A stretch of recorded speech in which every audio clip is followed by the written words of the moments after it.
5, 4, 3. Oh, that's just a webinar going live. So, so people can hear, people who call in the webinar will be able to.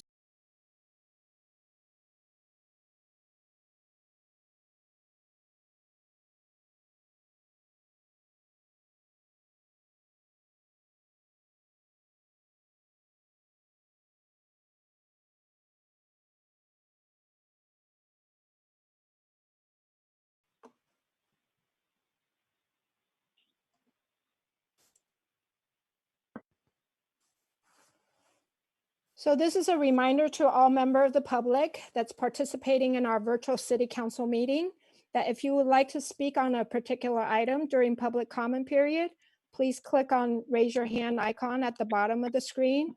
You'll be prompted to speak up to 3 minutes when it's your turn. And for those who is participating by telephone and would like to make a public comment, please press *9 to request to speak. Thank you for your participation. Okay, we're ready when you are, Mr. Mayor. All right, thank you, Ann.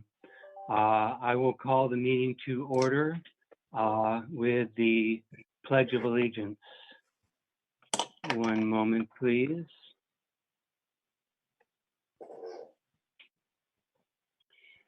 I'll start.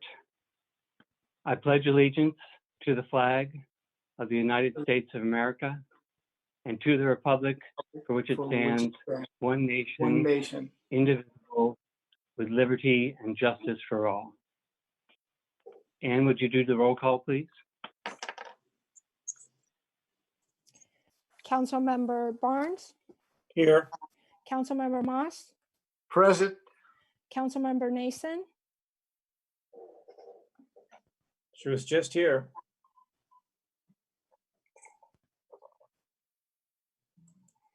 She's here, but she's muted. Here. Vice Mayor McQuaid? Here. Mayor Pilch? Here. Thank you. And that is item 2 on the agenda. We come to item 3, which is the consent calendar. And folks, remember to mute yourself if you're not speaking. The consent calendar will be enacted in one motion unless any member of the council or any member of the public wishes to pull an item for discussion. Do any of my council members wish to pull an item for discussion?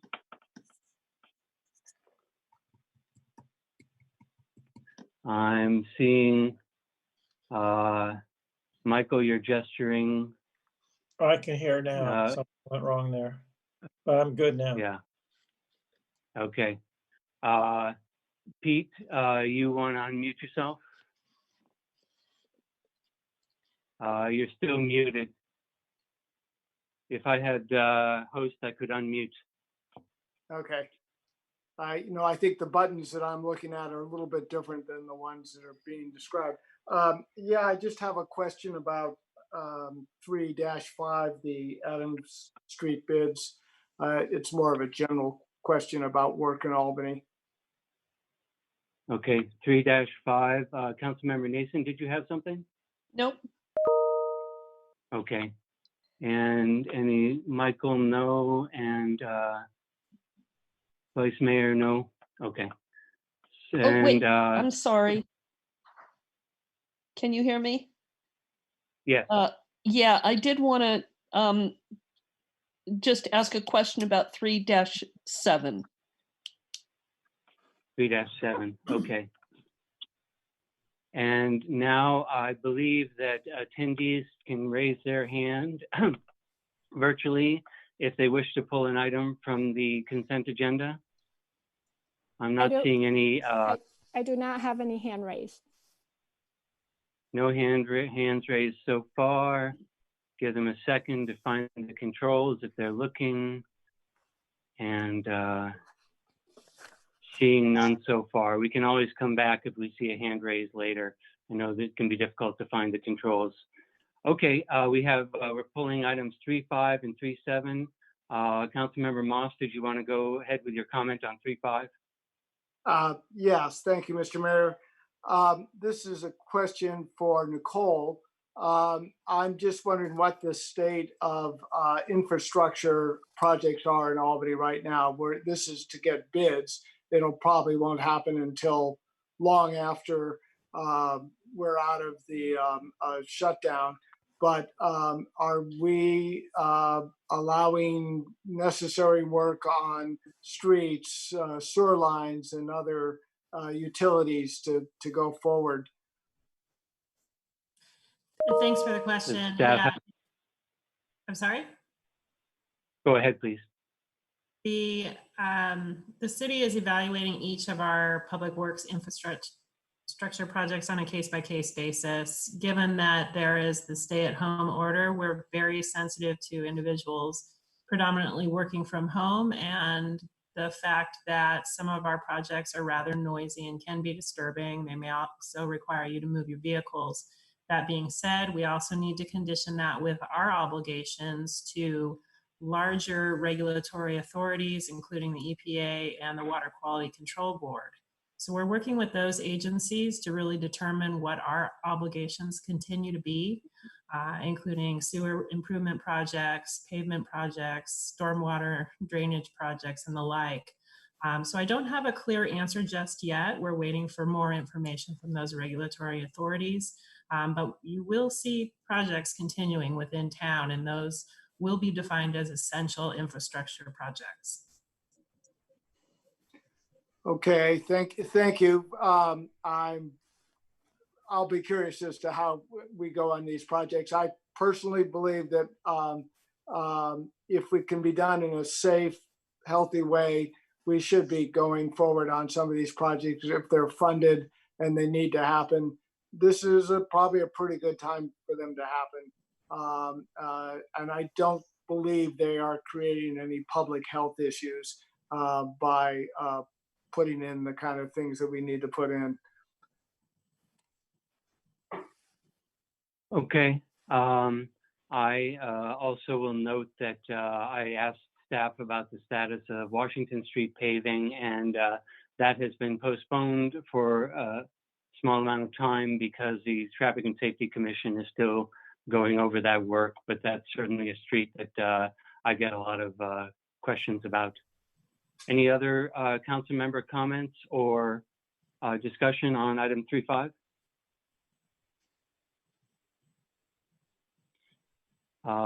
Hearing none, I'll move on to item 3.7. I believe Councilmember Nason wanted to pull that.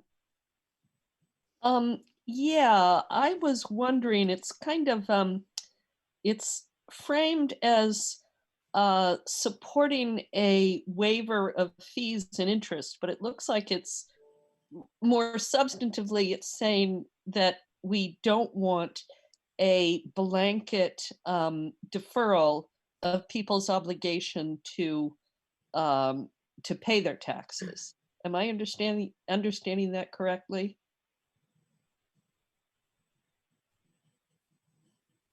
Staff? Staff wasn't really part of the drafting of this letter. I don't know, Mr. Mayor, if you have any additional insight, given that it was generated through the mayor's group. I know that some of the city managers worked with their mayors to ensure more flexibility in the request. That's the only information I have. Yes, thank you. I was distracted by the next agenda item. Yes, so I can speak to that. There was an email chain that went around amongst the mayors, and we did support some mitigation for people who might have issues with paying their property taxes on time, given the current situation. However, we did also understand that the cities depend a lot on property taxes, and we, in any case, do not want anyone not to pay their property taxes if they're able to on time. But we did support the county providing some relief for those who couldn't, and that was the spirit of the effort. And I'm glad that we were able to involve the city managers in that effort. I hope I answered your question. Yeah, I think so. I'm a little concerned about this because I think we'd really like to kind of set a precedent for landlords and banks and everyone who can afford to give people a waiver.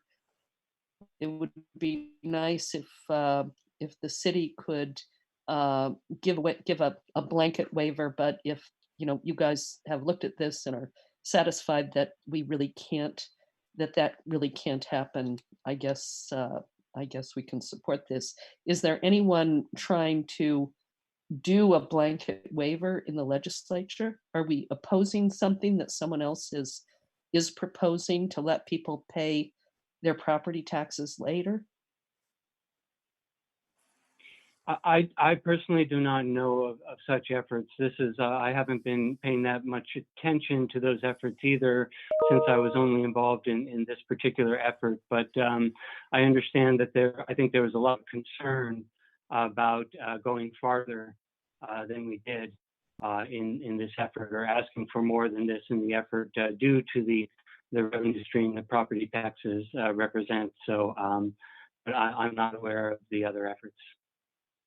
Or any Okay. other efforts. Okay, thanks. Councilmember Barnes, looks like you wanted to say something. Yeah, I just wanted to still- point out, the governor has been considering doing something to intervene. I don't know what the status of those efforts are, however. That had been my impression as well, that the governor was thinking about that. I think we're gonna have to, and I'm not saying I'm not gonna vote for this or that I want to pull it so I can vote against it or anything, but I think we do need to be conscious. Cities are going to have to do their share. Everybody is going to have to do a share in this, and people are just hurting terribly with their ability to pay rent or to pay their mortgage, and cities are not going to be able to, just avoid the hurt. And I think the sooner we start thinking about how we do our share, the better. But I'm okay with this. Okay, thank you very much. Any other comment, questions, discussion about this item among the council members? Seeing none, I'll ask for a motion on the consent calendar. Oh, let me just check the attendees very quick. It looks like we're good. I'll ask for a motion among the council members on the consent calendar.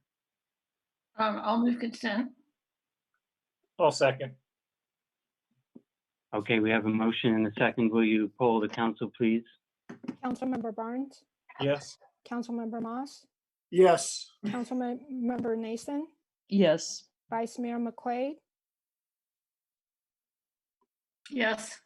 Mayor Pilch, Yes, and the motion carries. thank you.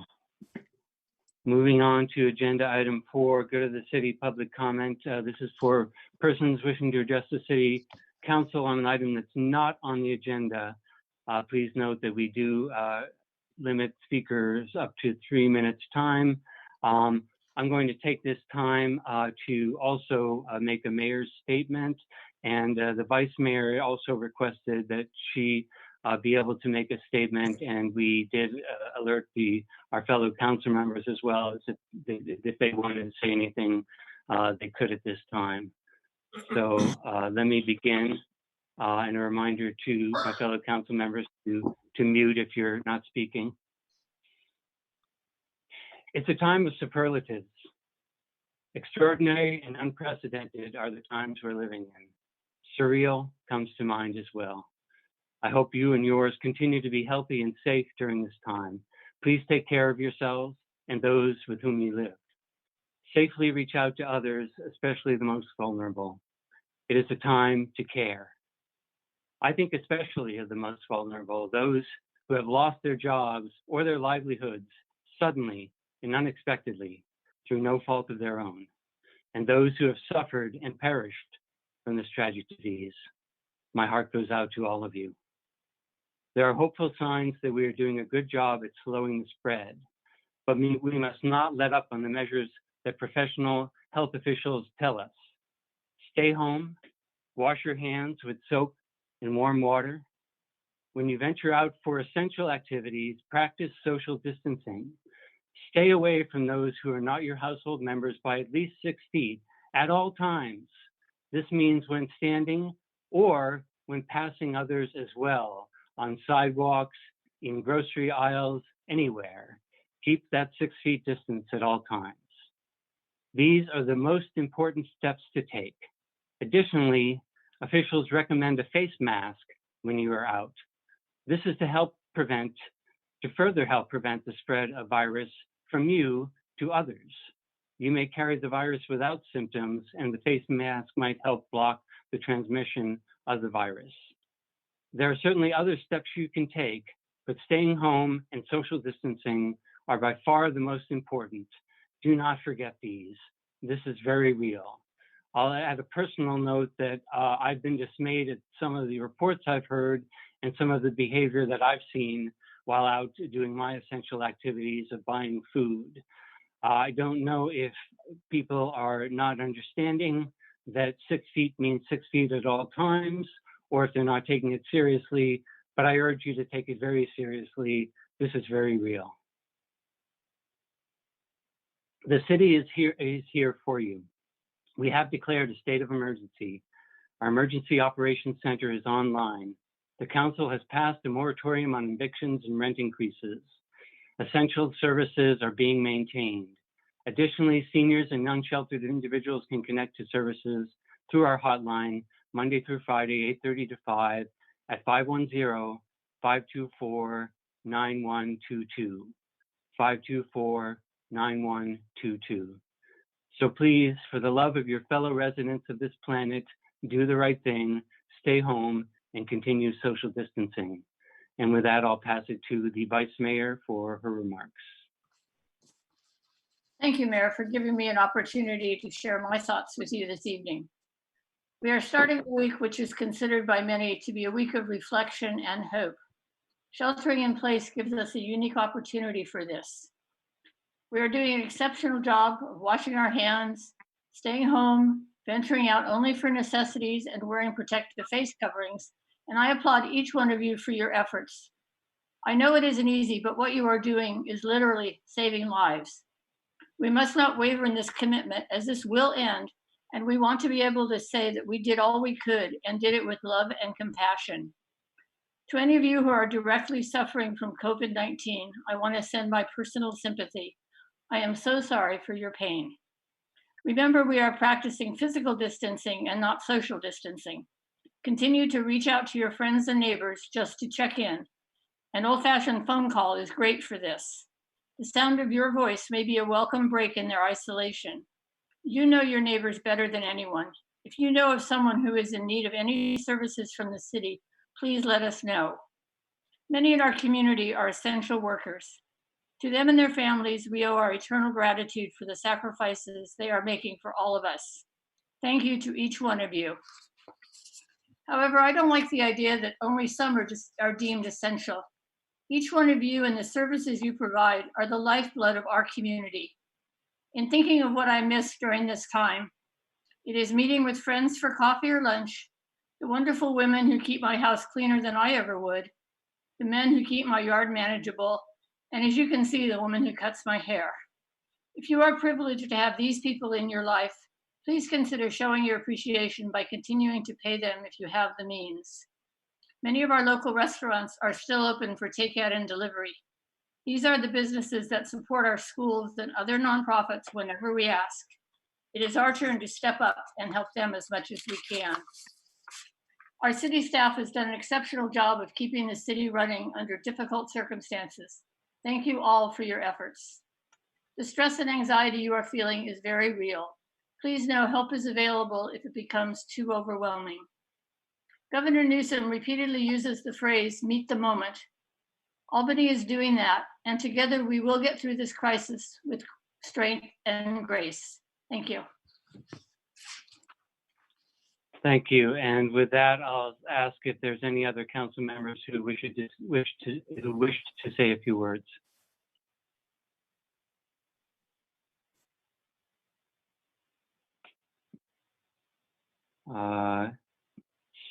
Seeing, Councilmember Moss. Thank you, Mr. Mayor. My thoughts reflect what you and Vice Mayor McQuaid have already said, but some of these things bear repeating. We all know what we need to do right now, and that is to stay hunkered down when we do go out, keep a safe social distance, and keep our hands clean and keep them off our face. I know that there are reports that in the Bay Area, at least, the curve may may show signs of beginning to flatten, but now's not the time to give up on these social distancing standards. I think we have to stick to them. I also know that this social isolation may be producing feelings of loneliness, anxiety, boredom, and all of the above for many of us. But when the pandemic abates, if we have been able to adhere to the social distancing standards and hygienic standards, the odds are that you and your family and friends, me and mine, and our community will be able to survive and stay healthy and once again thrive. So it bears repeating, everyone stay safe, and we'll see you when this is all over. Thank you, Council Member. Yeah, I think the Vice Mayor had a good point that perhaps the term social distancing is unfortunate because we do need to reach out to others safely, but it is the physical distance of 6 feet that is so very important, and please continue to abide by that. Now I'll launch into the rest of the good of the city. Do we have any attendees who have their hands raised? And are we sure? Okay, we do have one hand raised. We have Harry Chomsky who has his hand raised. Are you able to unmute him? Yes, Mr. Mayor, would you like me to read the public comment that came in after 5 p.m. first, or would you like the attendees to speak first? Why don't you go ahead and read the comments that came in, and then we'll go with Mr. Chomsky. Okay. First one, I'm writing in support of the City Council voting to put the issue of ranked choice voting for Albany elections on the November ballot. As you may know, the petition signing was halted for this issue due to the order shelter in place. My understanding is that it had already collected a number of signatures in a short time. I support the initiative because I think it will allow for diverse voices in the electorate to be heard better than our current method does. My concern is that by not allowing this initiative to move forward, that it is equivalent to disenfranchisement under these highly unusual circumstances. Thank you, Brian Martin, Albany resident. Second one, dear council members, we request that the City Council place a ranked choice voting measure on the November 2020 ballot so Albany residents can decide for themselves whether this is the voting option they prefer. By taking this action, the council will allow the citizen of Albany the opportunity to learn how the process of ranked choice voting works and enable them to cast a well-informed vote that reflects their preferences. Voting is a core value of our democracy, and it is appropriate that the citizens of Albany, not the City Council, decide how elections for council and Board of Education members should be determined. Recent signature gathering and canvassing have made it clear that many residents are interested in finding out more about ranked choice voting and would like to have this opportunity. Sincerely, Julie Winkelstein and David Danby. And the last one. To the Albany CA City Council, I have read the proposed signage for, oh, I'm sorry. Never mind. This one is for one of the items, so I'll read it when the item comes up. Understood. So there are only 2 good of the city comments then. Correct. Okay. And So it Mr. looks like we've Chomsky? unmuted. Go ahead. Hi, am I unmuted? Yes. Hi, this is Harry Chomsky. I'm a resident of Albany and a supporter of ranked choice voting. I'd like to echo the comments that were made in the letters that were just read.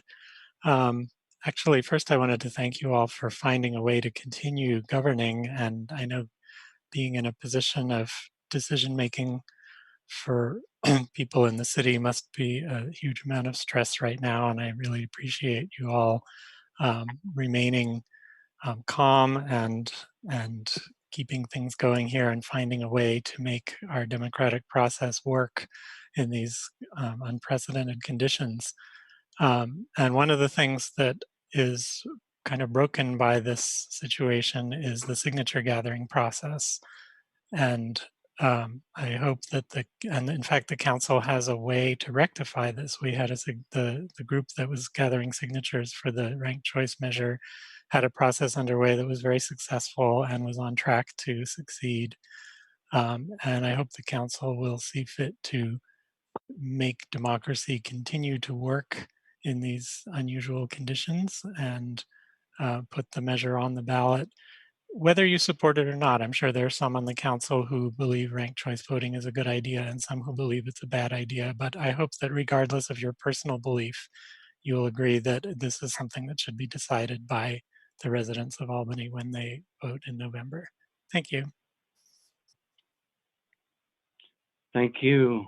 I do not see any more members of the public with their hands raised. Can you confirm, Ann? Yes, that was it. Okay, thank you. Okay, seeing no other members of the public for good of the city, we'll move on to the next item, which is council subcommittee reports and reports on, also reports on appointed representation and other meetings and events. Is there any council member who would like to go first?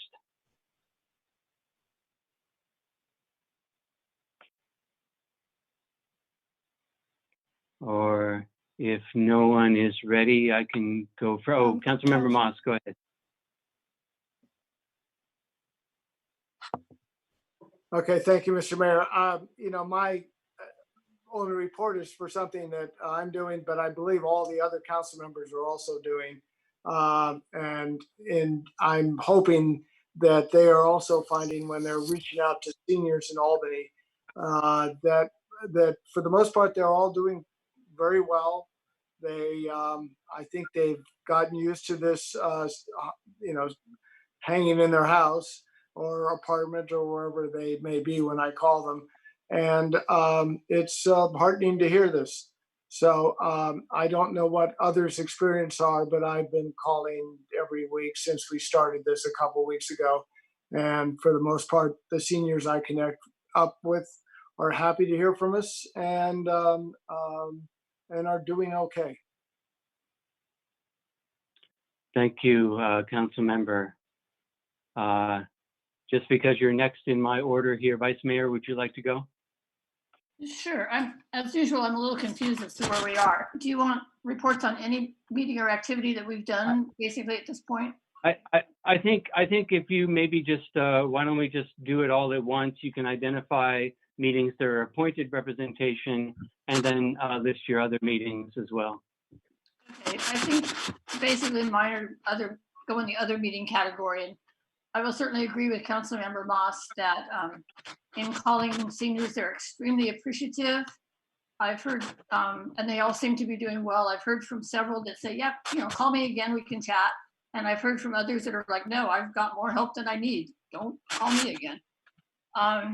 I've also participated in many Zoom conferences on small business relief, different webinars on things that are germane to where we are right now. I've listened to several calls for elected officials that have come out of the White House. Last week, the League of California Cities had our policy committee meetings via WebEx, I believe. So I attended both the community services and the public safety committees. And I've continued to work with the mayor and the business leaders in trying to help our small businesses as much as possible. I think that's it for me. Thank you. Councilmember Nason, would you like to go next? Oops, you're muted. Oops. Go ahead. Am I unmuted? Okay, Yes. good. Yeah, I've also been on those calls, the meetings, the Zooms, and also been making calls to our seniors and our small, our small businesses. I also wanted to mention at our last meeting, I had raised the issue that we still had horse racing going on at Golden Gate Fields, and I had a lot of communication with the Alameda County Public Health Department about that and why that was continuing. Not to oppose it, but to be sure that if it was continuing under public health oversight. But ultimately, and I'm not actually sure, I think that the district attorney for Alameda County got involved in this as well, and had the racing portion of the work down there suspended for the time being. It's important to understand there is still training going on, even though, spring training has been suspended and other kinds of human athletic training has been suspended. The training continues at Golden Gate Fields, and that's something of a concern because it does mix together the backstretch community with the commuting community. So there is greater risk of transmission of the virus. We have some 400 people living in the backstretch community, not in Albany. They're in Berkeley, but they make their living based on activity in Albany. So I think that we do have a responsibility to try to be sure that they're safe. So I think that this is likely to continue to be an issue that is going to need some oversight and potentially concern by the council. But for right now, the racing portion has been suspended. Thank you. Councilmember Barnes, do you have anything? I'll just say that I'm also continuing to contact seniors as the other council members are. And in general, they all seem to be pretty well taken care of, but do appreciate the calls.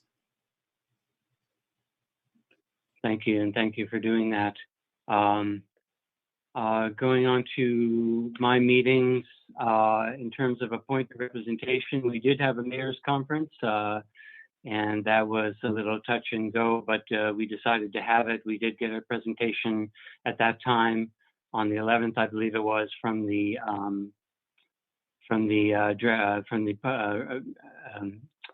I can't remember her title, but Director Chawla, I believe it is, from Alameda County Public Health. So that was an important meeting.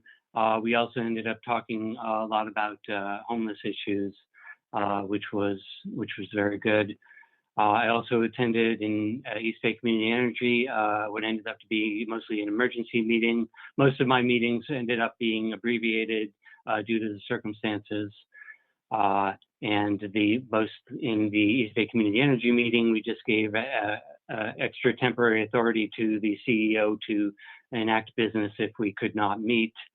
Alameda County Transportation Committee also met, and the Waste Management Authority met as well, also somewhat abbreviated meetings. I believe, and these are all the meetings since the last time I'm reported on meetings, which I think is a month ago.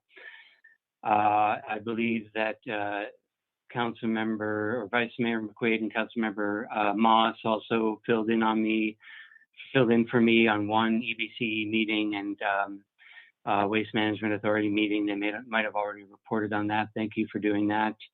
Also have been part of a number of calls to the county where the issue of the horse racing was raised among many other questions and issues.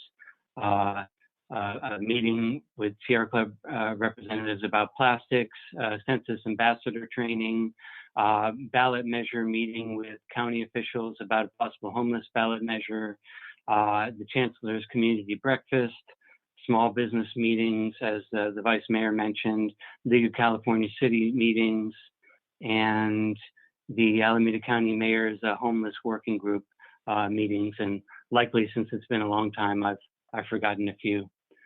And did anyone else forget any meetings, Vice Mayor?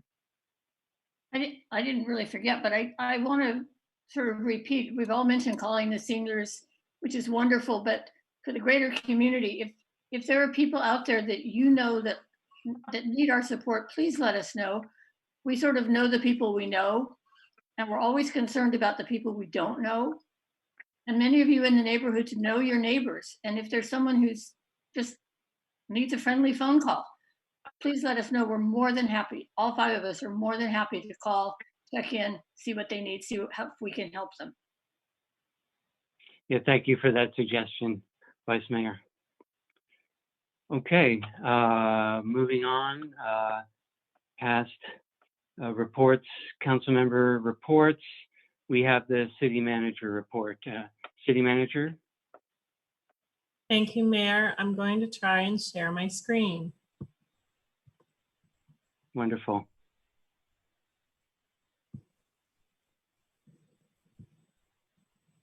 Do you see the website? Yes. Okay, great. Thank you. That's my first share here. So I wanted to quickly go over some things that I hope look familiar to everyone and reiterate where we're housing information, because as you know, it's a fluid situation. Our website continues to be a hub for information with regular updates as resources become available. Again, it's albanyca.org/coronavirus. You also see it at the top of this page and at the bottom of this page. So it's very easy to locate. The pages have been organized, so the information is hopefully easier to find too. We have done a significant amount of outreach, primarily through our e-news. If you aren't signed up for this, please go to our website. It's a few clicks and you're logged in and you get these automatically in your email box. We are sending this out currently twice a week, the Wednesday edition and the Friday edition. The Wednesday edition is typically specialized. You'll see this Wednesday, it'll be focused on local businesses, small businesses, and linking those businesses with the greater opportunities for funding and resources, both at the state and federal levels. We have the social media platforms you see on the screen, and we are making sure to keep those regularly updated as well. The first thing we did was a postcard mailed citywide. I hope everyone received this. This continues to be extremely factual and current information. City services continue to remain available. We're just doing things a little bit differently now, but staff is available through the more electronic or telephone manners for essential city services. You also, hopefully when you're out getting your exercise and keeping your social distance, we'll see some of these posters in our Big Belly containers. And again, it's just trying to put that local flavor. We're in this together, and this is the Albany specific information we have available for our community. The banners are up around town as well. And it's important that census information continues to be promoted. This is something I'm really proud of, our staff working across departments to get this up and running. Fantastic signage, simple messages, but also positive. You know, do your part, stay apart. And the sign on the right, it was, hopefully you saw it in the e-news. It's something you can print at home and put in your window. I know there's been a lot of those campaigns. Here's another one for window art.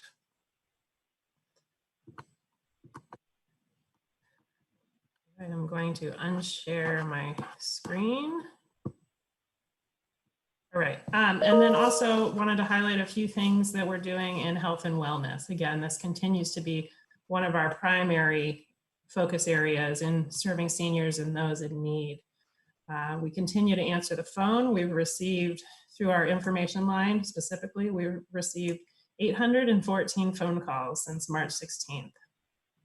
We've provided 744 meals, and we've provided 83 bags of groceries. That's huge for a staff our size. And I really appreciate all of the staff who are putting the time and energy into making sure that that is a consistent service.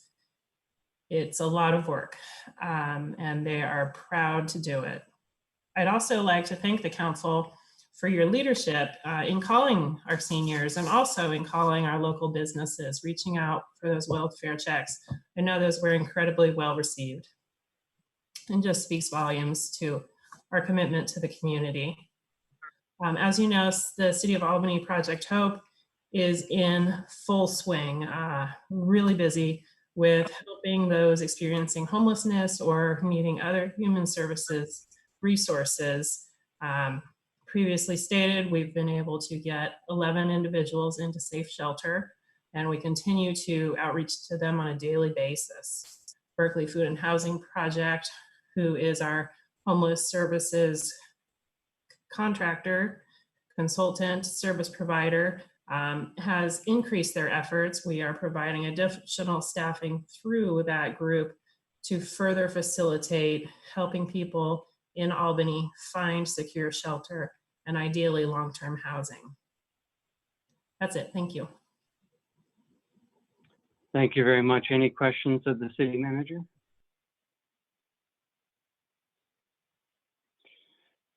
Seeing none, thank you very much, city manager. We'll move on to the next item of business, which is item 10, new business, Albany Cross signage. Does staff have a report? Thank you, Mayor. Yes, this item is in follow-up to City Council direction to carry forward the concerns expressed by our community for many years now regarding the cross on Albany Hill. The staff report provides a summary of recent court action. It also provides some options for the council's consideration in terms of what type of signage you may want in front of that cross to explain the current status of the cross and provide some background. I have both our city attorney obviously here and staff from Community Development Department. Depending on what type of questions you have, they may help with those questions. Again, the language you see is certainly not concrete. It's here for the council to review and edit away. In terms of timing, should the council move forward a particular version of the signage, I will look to our public works staff and community development staff to coordinate on preparing the signage and the actual installation. I would not expect it in within the next couple of months. So I can definitely provide updates through my city manager reports in terms of the timing. Given the current situations and the public health concerns, this is something we thought would of substance that could be on a council agenda. However, the installation, we will need to pace over time. I'd be happy to answer any questions. And again, depending on the nature of the question, I will defer to our city attorney. Any questions from council members? I'm not seeing any questions so far. Oh, yes, question, Vice Mayor McQuaid. Sorry, I wasn't quite ready. Are you right now looking for questions on the whole agenda item? I think so, Okay. as opposed to. I'm not sure. Let me ask my questions and you can tell me if they're in the right place. And I want to try to make sure I phrase these into questions. On the attachment that's labeled educational signage, might we think of a better phrase than what's the story with the cross? I don't particularly like that phrase, and I'd like us to maybe think of a better way to do that. I also would like to have, with the agreement of the rest of you, to have all of our names on if we select that sign. I think that's an important thing that isn't on there. And was the text selected to fit on the size of the sign, or can it be expanded? And my last question is, do we know if the Lions have plans to illuminate the cross at other times other than Christmas and Easter? I know they've done it for September 11th and Pearl Harbor Day. It seems a bit random, and I think if we know they're going to do it other times, that should be included in the text. And if that was one-time efforts, then we cannot include it. Yeah, I agree. I think that's a very important point, but I think I'll comment on that. It's more of a comment than a question, I think. Yeah. So I think you did have a few questions in there. Would the city manager or city attorney like to address those? Sure, those sound rather straightforward. Mala, city attorney, I'll go ahead and take the lead here. Yes, the text can be anything that you'd like in terms of the font and the size.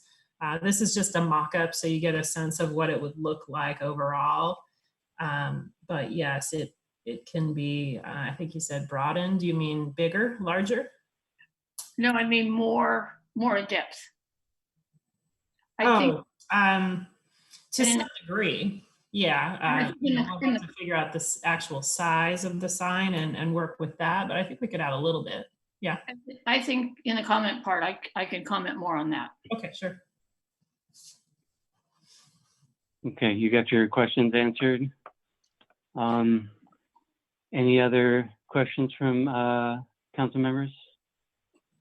Public, we're about to go to you for your comments or questions, comments or remarks. And seeing no other questions from council members, why don't we let Ann ask the public speakers to come up to the virtual podium. Okay, I have several raising their hand, but let me read the one that came in as an email between 5 and right now.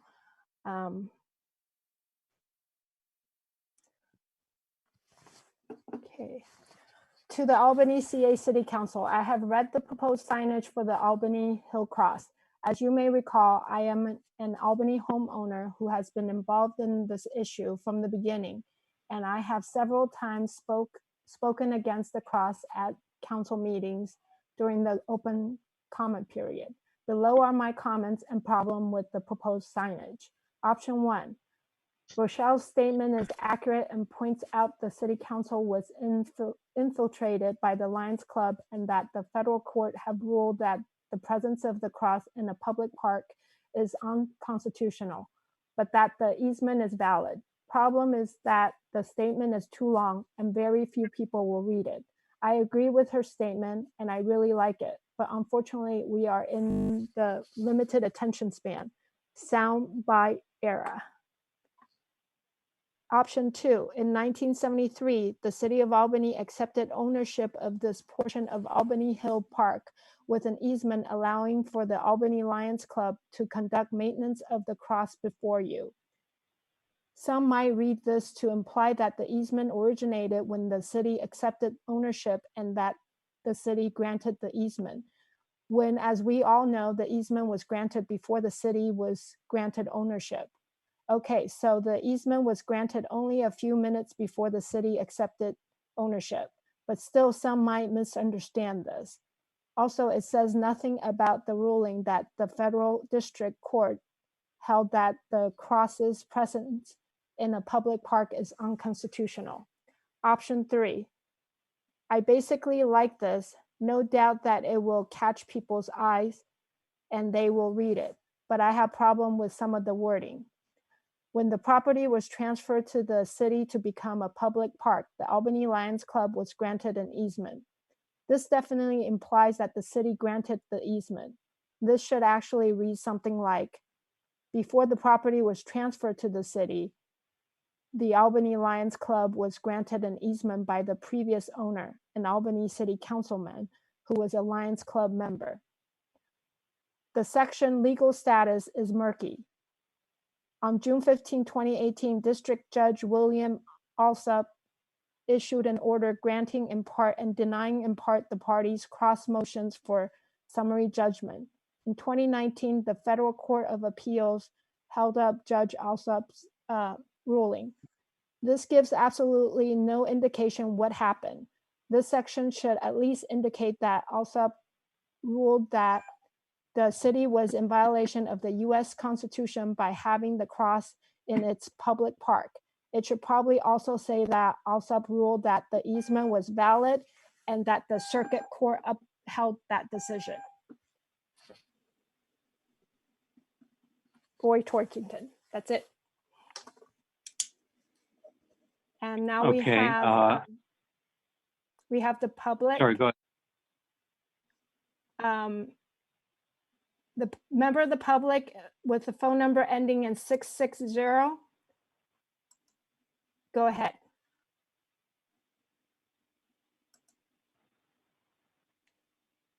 Hello?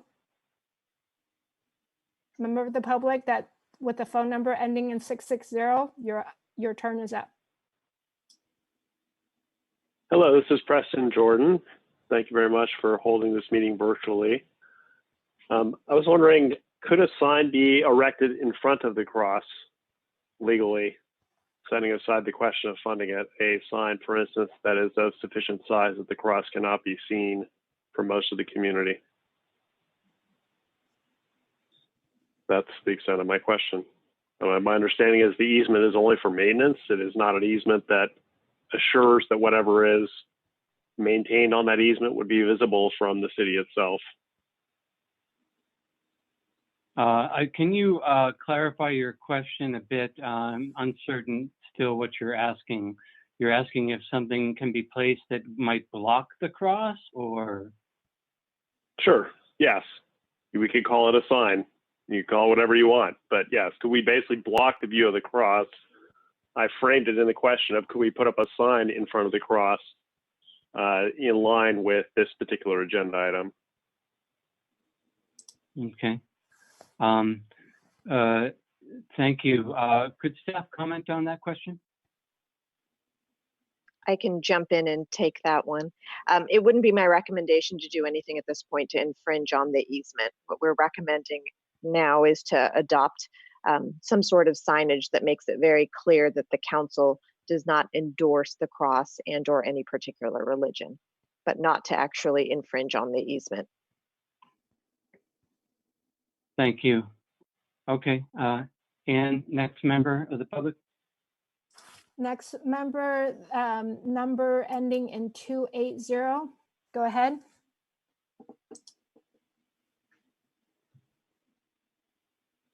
They show to me as muted. Oh, there we go. This is Robert Nichols. I'm the attorney for the Albany Lions Club. First of all, I'm very concerned.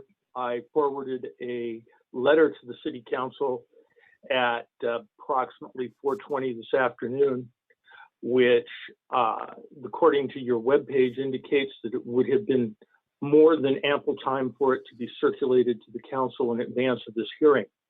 I'm troubled that the only letter that appears to have been received was not that from the Lions Club or from me. Can you tell me if my letter was received? I can tell you that I did receive it. I'm uncertain of what the recipient list was, but I personally did receive it. Is there some reason then why my letter is not being read along with the others? My understanding is, go ahead, Anne. Why don't you explain? So just a clarification for all the public that's listening in. It is stated on our agenda that all written comment received by 5 p.m. on the day of the meeting will be provided to City Council and posted on City website. Written comment received between 5 p.m. and the close of public comment period will be read or summarized as part of the meeting. So because the email was received before 5 and it was forwarded to the City Council, and the City Council most likely had a chance to read the public comment. Well, that's interesting. So by not obeying the rules, I stand a better chance of having my letter read publicly than having the council quietly consider it. I'm concerned. Tonight the council's discussing publishing a deceptive statement containing falsehoods, half-truths, and material omissions.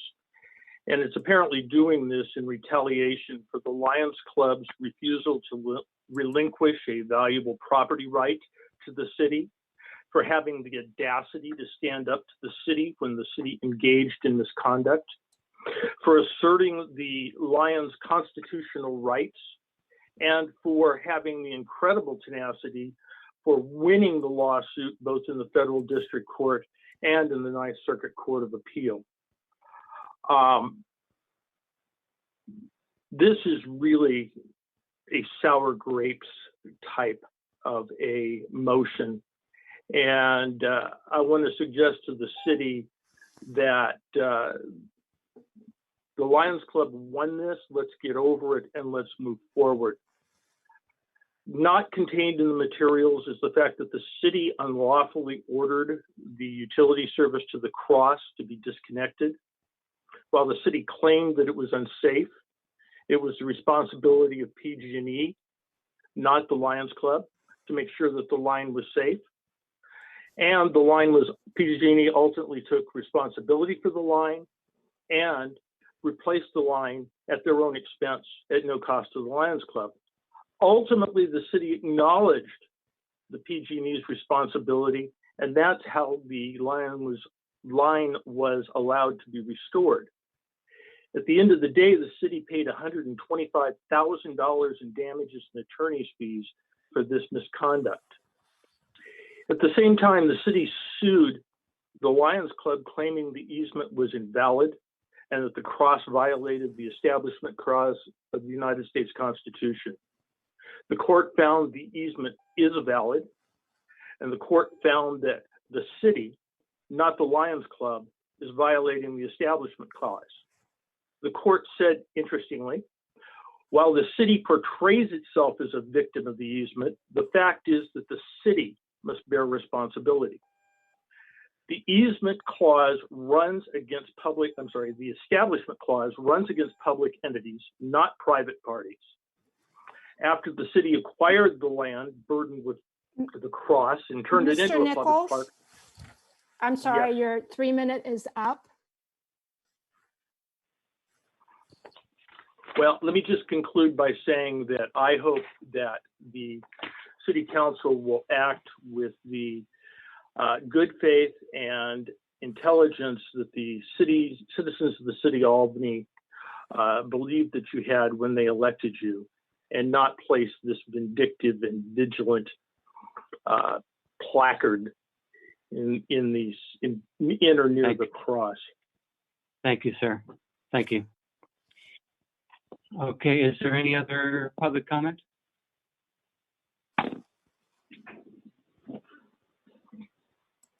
I don't see any others who have not already gone. Is that your understanding, Ann? Yes, no more. Okay. All right, great. Thank you. Okay, thank you for that. I'll bring it back to council. Just want to clarify that Mr. Nichols may believe he's breaking the rules, but I believe the intention of reading items that came after 5 was that the council did not have time to review them, and so therefore they're more like oral public comment, and that's why we don't read those before 5 and we do read those after 5. Is that correct, staff? Yes. I'm getting a nod and a yes from Ann. Thank you from the city clerk. Okay, who would like to start on council comments? Councilmember Nason.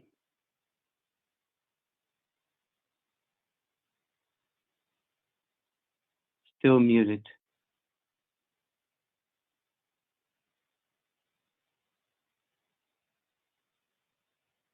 There you go. Nope. Oh, there Okay, you go. can Yeah. you hear me? All right, good. Yes. I really like the educational plaque, the what's the story with this cross. I agree with Vice Mayor McQuaid that maybe something, maybe that's a little bit casual. What's the story with this? I don't know. But I had a couple of other issues that I wanted to touch on. One is, and I think the language in general is good. There is one important factual issue, which is it says that the Lions Club claims the right to illuminate the cross around the Christmas and Easter holidays. And that's not correct. They claim the right to illuminate the cross at their discretion, and including Christian religious holidays, but also in particular Pearl Harbor Day and 9/11. And some of the feedback that we had about objections to what they were doing were not only that the cross serves as a continuation of the municipal cross tradition, but also that seems to be a particular focus on illuminating the cross at times when the United States has experienced attack by people who may not share the Christian faith. So I think it's important that we elucidate, that we do something with that language. Also, I think it's important, there already is a sign on the cross, and it is the Lions Club International symbol. And so I would be inclined not to say Albany Lions Club, but just to say Lions Club. And I think that we should probably contact, because this is signage that is going to be added to the existing Lions Club International signage, we should probably let them know that this is going up. Lions Club International, as opposed to the Albany Lions Club. And finally, I very much liked the idea that Brian Martin suggested, which is to have a QR symbol for people who want more information. I think that there's really going to be two kinds of people who look at this: people who are not interested in it really at all and are not going to read even this much information.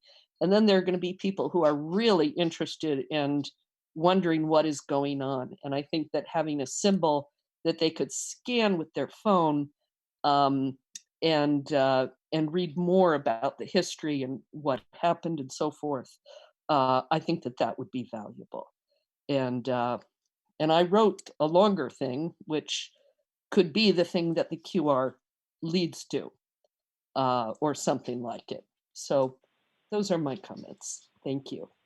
Okay, thank you. I'm just going to pause there for a moment. I noticed that there is an attendee who raised his hand. I believe this is the same attendee, though, whose letter was already read. But this attendee might not have understood, but he is still raising his hand. So can I ask that you unmute him? Oh, now his hand is down. Okay, his hand is back up. So can I ask that you unmute him? And sir, before you do, sir, we did read your letter, but perhaps you didn't quite understand the the protocol. Could you, if you have anything to add to your letter, could you add it very, very briefly? Okay, I hope I'm unmuted now. Yes, well, I wanted to ask the city attorney how putting up Mr. Jordan's block, let's say, quote, sign that would block view of the cross from down below, how that would be violating the terms of the easement. It is not going to prevent the Lions Club from having access for maintenance of the cross. So how does that violate the easement? I mean, you could, Okay, that's my question. thank you, sir. Thank you, sir. City Attorney, would you care to comment? I don't really have anything more to add than what I had previously indicated, that we're not looking to encroach on the easement. We're just looking to explain a little bit of the background and to make it very clear that we're not endorsing the cross or any particular religion. Okay, thank you. And Councilmember Nason, you wanted to comment to that? Yeah, I just realized there was one additional comment I was going to make. I think it should be clear that we're not preferring religion over non-religion either. When we say any particular religion, I think it might make sense to say, you know, or lack of religion. That we want to be clear that we embrace our atheist and humanist and all of our citizens, even those who one does not need to have a religion to be embraced by Albany. Okay, thank you, Councilmember. Who would like to go next? Unmute yourself. Councilmember Moss, I saw your hand first. Thank you, Mayor. I think as one, along with Rochelle, who were the original council members to go out and speak with the Lions Club, and probably got this whole ball rolling in the modern times. All three statements are good, and but I think I mostly agree with Mr. Torkington's comments in terms of for a sign. Perhaps Rochelle's is a bit lengthy and I would say a little legalistic in a way that may not hold the interest of somebody who casually walks up to the sign. I love this idea of being able to, with your iPhone, reference something that's longer, more detailed. It gives more history about the cross, perhaps about the real estate dealings that went down during this period, and why much of this is referred to as probably one of the clearest evidence of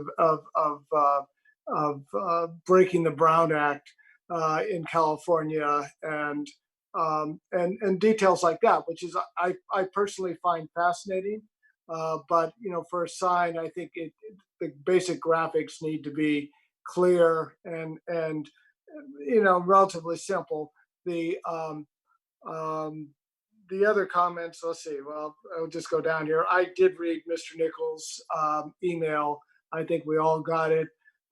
We all probably have more time than we're used to having, so we are able to go through all these emails before a council meeting, and I'll take his comments.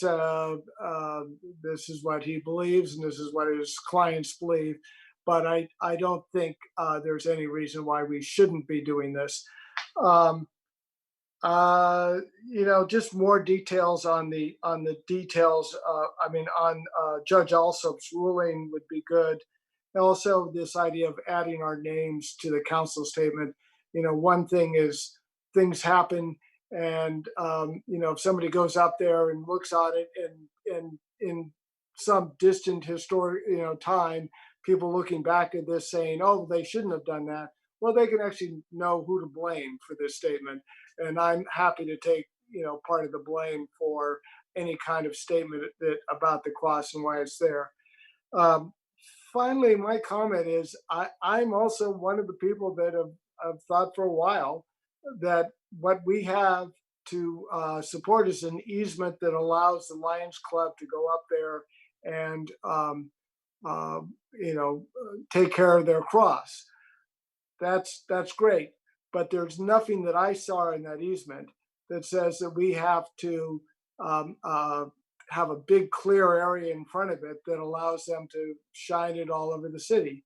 I'm personally not a big fan of putting a sign in front of it, but I'd love to see that big bare spot below the cross be filled with trees, fast growing trees. And I would still have not heard, to my mind, an explanation.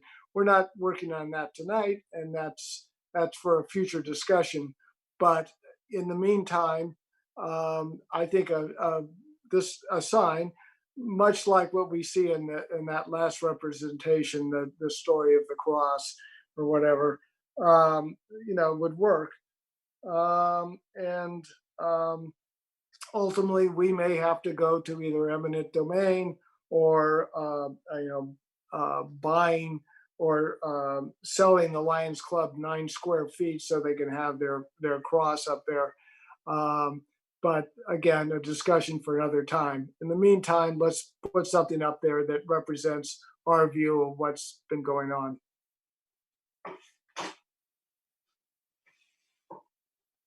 You're muted, I believe. Councilmember Barnes, I think I saw your hand go up right after Councilmember Moss's hand. Right, can Go you hear ahead. me? I think I'm unmuted now. Yes. Okay. Yeah, I concur with Rochelle. I think I like the educational sign. I think the title is a little too casual. I think, I also think Roy's, and I'm sorry if I get Roy's last name wrong, Torkington.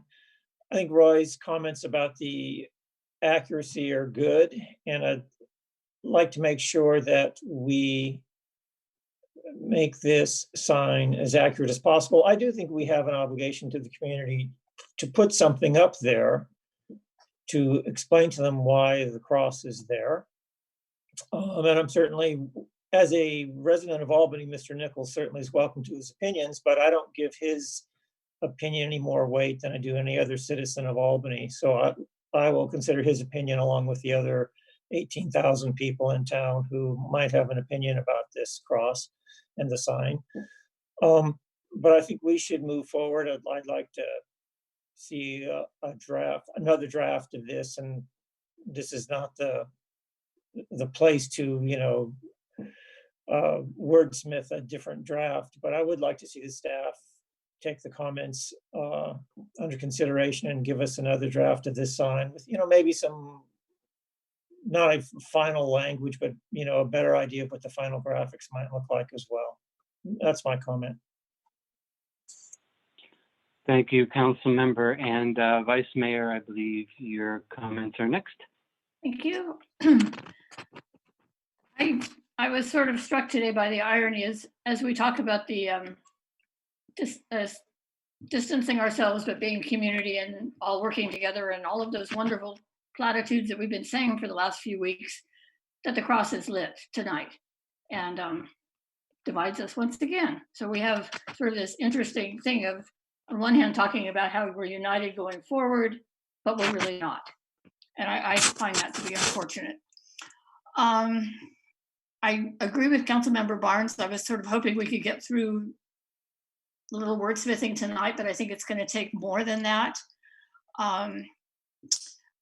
We received an email from Brian Martin, who's been active in this, and I think he had some really, really good word changes that I'd like to see us consider. I think if I don't know, Mr. Mayor, would you like me to go through them, or would you prefer I send them to staff via email? What's your preference?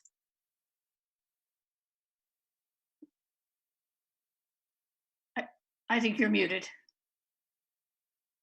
Thank you. Trying to follow protocol here. I think you might want to outline them. I am concerned about how we're going to do wordsmithing at this stage, and I think that maybe if as a council we decide in general terms about changes we make, I'm imagining we'll want to bring this back for another look-see. Once we decide the format and then the general content, then we can bring it back, given other comments about wording changes from the council. So I would say, kind of briefly say what what changes you want to make, or don't go through every word maybe, but we do need to know generally what sort of changes you would like to see made. Okay. So we're using the, what is the story with this cross template? And under the history of the cross, where it says the easement is around the cross, I think that's a little vague. I think to remove the phrase around the cross, and I would change it to around the holidays, for holidays. And if we want to add other language there, it seems like things are changing. That's probably important. In the what now section, I would add federal court ruling, because I think that is an important piece of this.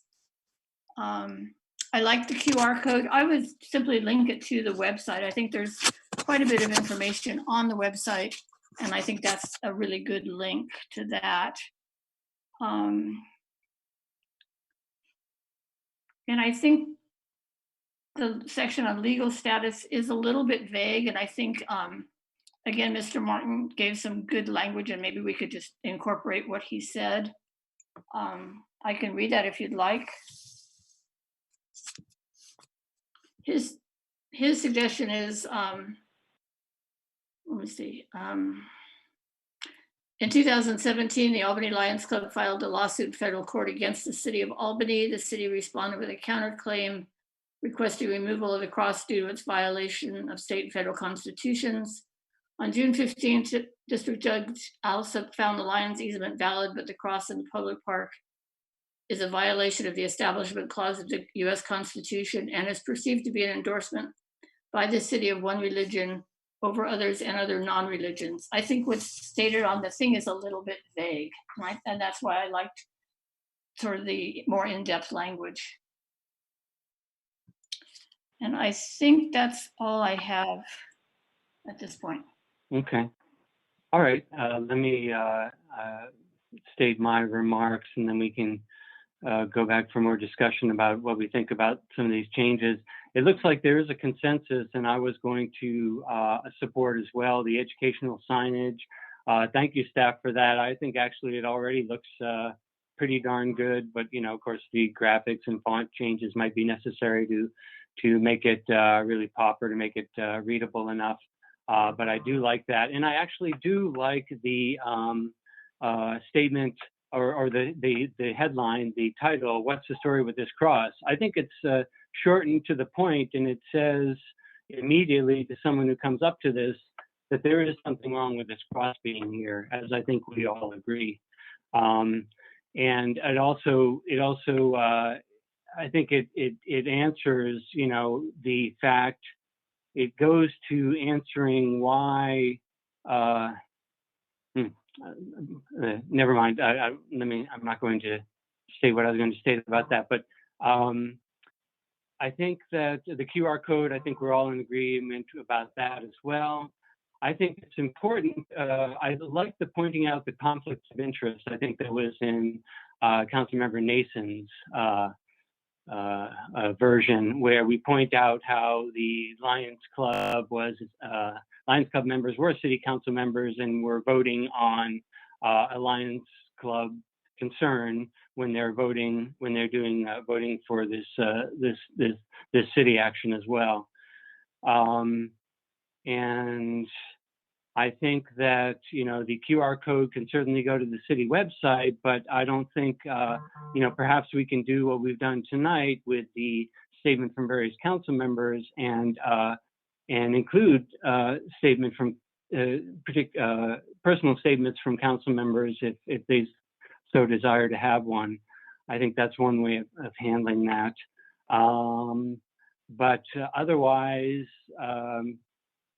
I think that it might be tough to pick exact words. I think we've hit it pretty much right, but if folks want to make some word changes like the vice mayor, or want to incorporate some of Mr. Martin's changes, I'm probably all fine with that. So let me bring it back to the council and see what they think about some of the wording changes that have been, if there is a consensus about the educational signage, and what people think about the wording changes suggested so far. And I see Councilmember Moss has his hand up, so why don't you go ahead first? Thank you. I'm wondering whether we could have a subcommittee with Councilmember Nason and and somebody else, perhaps yourself, Mr. Mayor, work on those changes. I think we're all pretty much in agreement with what we envision this sign saying. And I think we're also pretty much in agreement that there's a lot of history here that would be great to for some people anyway, to be able to get to and look at, although it's not going to be able to fit on a sign that we're likely to put up. So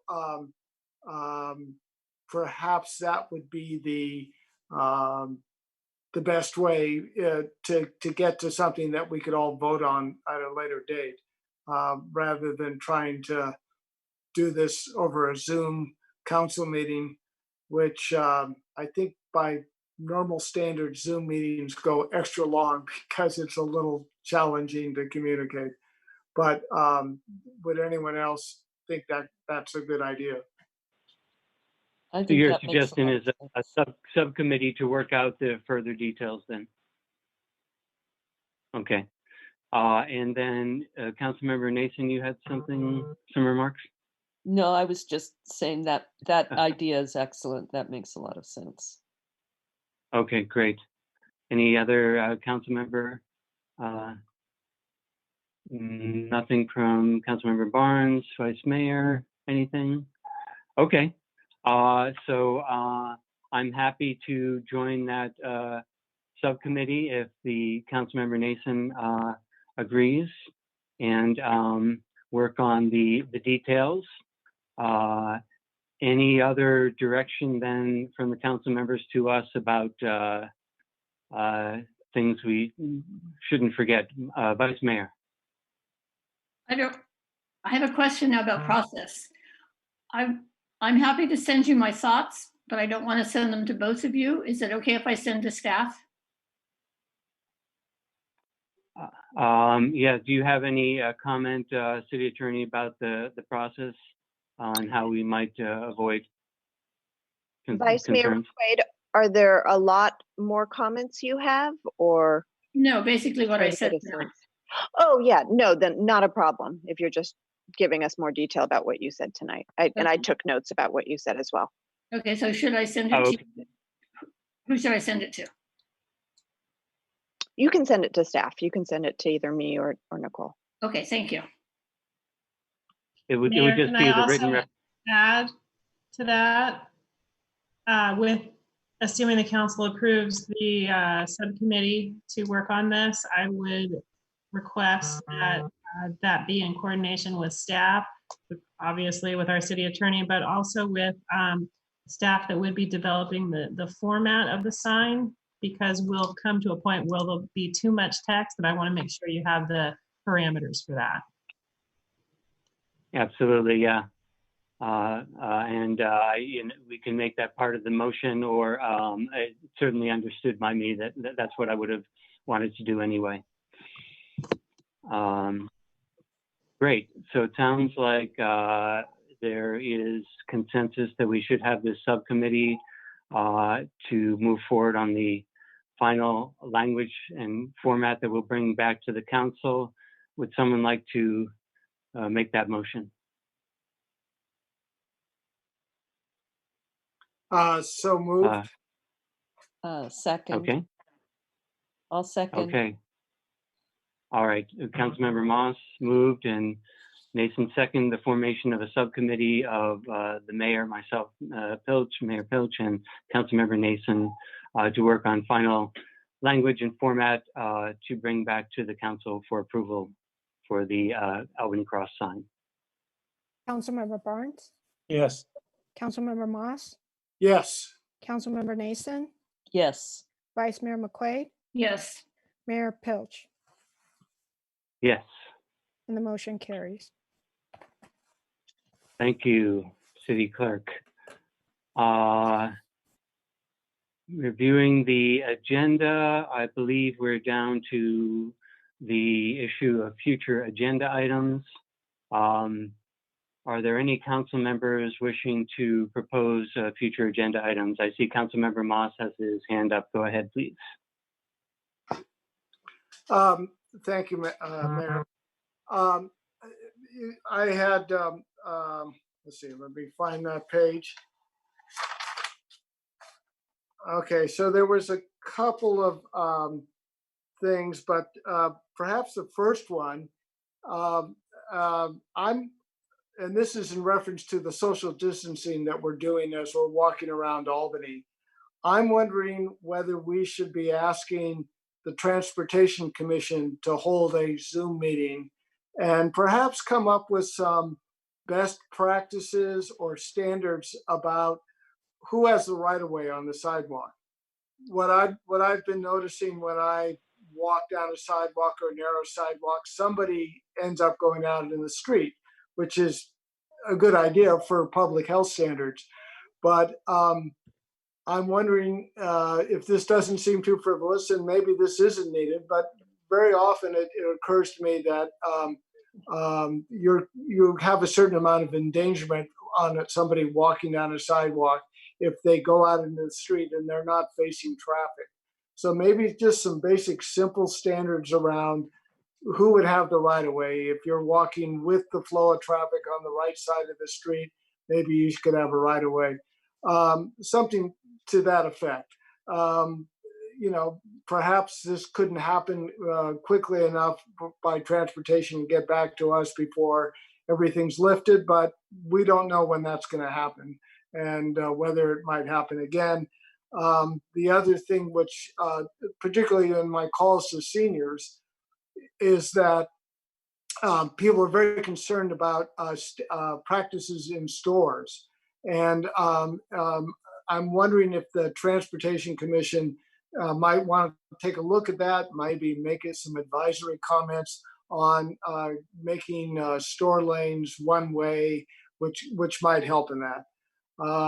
It's kind of minor. It's sort of, you know, perhaps we can just let it go naturally out there. But it does occur to me that a lot of people, you know, you're constantly being confronted with this decision of, you know, who moves out in the street and who should have a right of way. And so that was my big thought on that. Yeah. Okay. Okay. All right. Thank you. Thank you for that suggestion. Another possibility perhaps is that there might already be guidance out there from the county or the state or federal level. And we could also ask staff if they've if they've seen that or able to compile that. Might be another way to go rather than convening the subcommittee, but I'm certainly okay with either. Thank you for that. Is there another future agenda item? Councilmember Barnes, are you raising your hand or, oh no, okay, doing something else. Anyone else with a future agenda item? I will say that we have heard from the public that they would like to, certain members of the public would like to put ranked choice voting on and the ballot in November. So I imagine we should have that as an agenda item at some point in the future, before November certainly, and we will be thinking about that. Anyone else? And if there's no other future agenda items, and that's the last item on the agenda, thank you very much to everyone for bearing with us for this virtual meeting, and hopefully we'll be able to see each other sometime in the nearer than farther future in person. And take care, everybody. Stay safe, stay well. The meeting is adjourned. Thank Take you. care.